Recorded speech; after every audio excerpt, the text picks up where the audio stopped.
Welcome to money talkies. இப்போ கட்டா குஸ்தி படத்தை பற்றி பார்க்க போகிறோம்.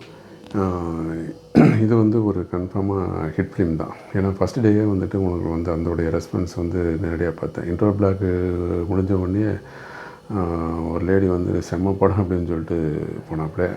அதே மாதிரி கிளைமேக்ஸில் வந்துக்கிட்டு 2-3 லேடிஸ் வந்து சிரிச்சுட்டு சந்தோஷமாக போனதை நான் பார்த்தேன். நான் உண்மையிலே வந்து ஒரு ராட்சசன் படத்துக்கு அப்புறம் வந்து விஷ்ணு விஷாலுக்கு வந்துட்டு ஒரு நல்ல படம்னு இது சொல்லலாம்.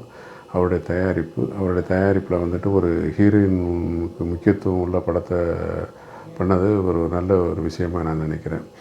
அதே வந்து டைரக்டருக்கு வந்து இது 2வது படம். சில்க்வார்பட்டி சிங்கம்னு சொல்லிட்டு விஷ்ணு விஷாலை வச்சு எடுத்தாப்புல. அது சரியாக போகல. இது வந்து ஒரு வெற்றி படமாக அமைஞ்சிருக்கு கண்டிப்பாக. அதனால் அவருக்கும் நம்ம விஷ் பண்ணிடுவோம். படத்தோட கதை வந்து இது கட்டா குஸ்தினா வந்து கேரளாவில் வந்து மல்யுத்தத்தை தான் வந்து கேரளாவில் வந்துட்டு கட்டா குஸ்தின்னு சொல்கிறாங்க. அந்த ஹீரோயின் வந்து கீர்த்தி வந்து ஒரு மல்யுத்த வீரர் கேரக்டரில் வந்து அவங்க நடிச்சிருக்காங்க. ஐஸ்வர்யா லட்சுமி வந்து பொன்னியின் செல்வனில் வந்துட்டு ஃபஸ்ட் பார்ட்டில் வந்து பெரிய லெவலில் அவங்க நடிப்புக்கு ஸ்கோப் இல்லாமல் தான் இருந்துச்சு. இந்த படத்தில் வந்துட்டு அந்த கேரக்டருக்கு வந்து அப்படியே வந்து ஆப்டாக அந்த உடம்பு வாகு இதெல்லாம் வந்து பக்காவாக இருக்குது. அந்த ஒரு தோரணை ரசில் விளையாட்டுக்கு இருக்கிற அந்த கம்பீரம் எல்லாமே வந்துட்டு பக்காவாக அருமையான ஆர்டிஸ்ட் செலெக்ஷன். முதலாவது நம்ம சொல்லணும் உங்களுக்கு. இப்போ வந்து கதை என்னென்னா, அவங்க விஷ்ணு விஷாலுக்கு வந்து அதாவது வீராங்கிற கேரக்டருக்கு வந்துட்டு அப்பா அம்மா கிடையாது. தாய் மாமா கருணாஸுடைய வழிகாட்டுதலில் அவர் வாழ்ந்துக்கிட்டு இருக்கார். அவர் தாய்மாமா கருணாஸ் வந்து ஒரு பிற்போக்குத்தனமான ஒரு கேரக்டர்.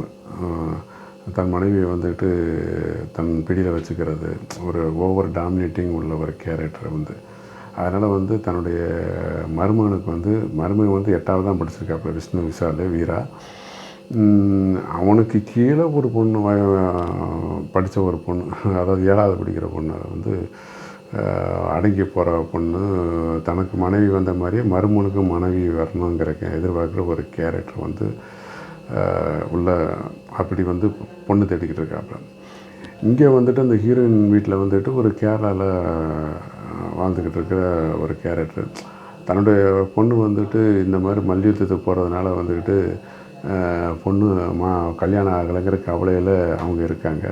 அதனாலேயே வந்துக்கிட்டு அப்பா வந்து ஹார்ட் அட்டாக்கும் வந்துடுது. இப்போ வந்துக்கிட்டு வேறு வழி இல்லாமல் தன்னுடைய அப்பாவுக்காக அந்த பொண்ணு வந்துக்கிட்டு கல்யாணத்துக்கு சம்மதிக்கிறாள். வேறு வழி இல்லாமல்.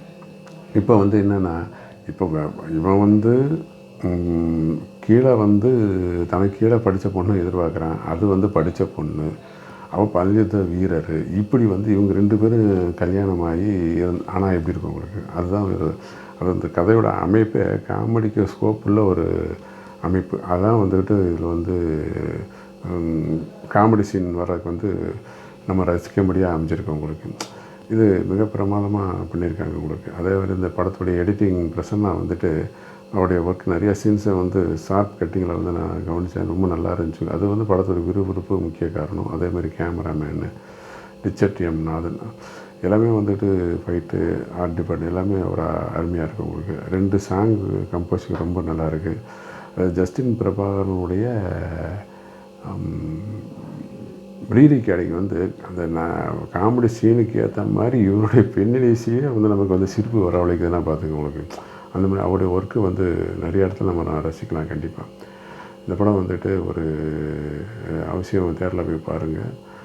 கன்ஃபார்மாக ஒரு பாக்யராஜ் படம் பார்த்த ஒரு ஃபீல் வந்து நம்ம பழைய பாக்யராஜ் சார் படம் பார்த்த ஒரு ஃபீல் கண்டிப்பாக கிடைக்கும் உங்களுக்கு. Okay friends, thank you. ஷேர் பண்ணுங்கள், சப்ஸ்கிரைப் பண்ணுங்கள். அடுத்த படத்தோட மீட் பண்ணுறோம்.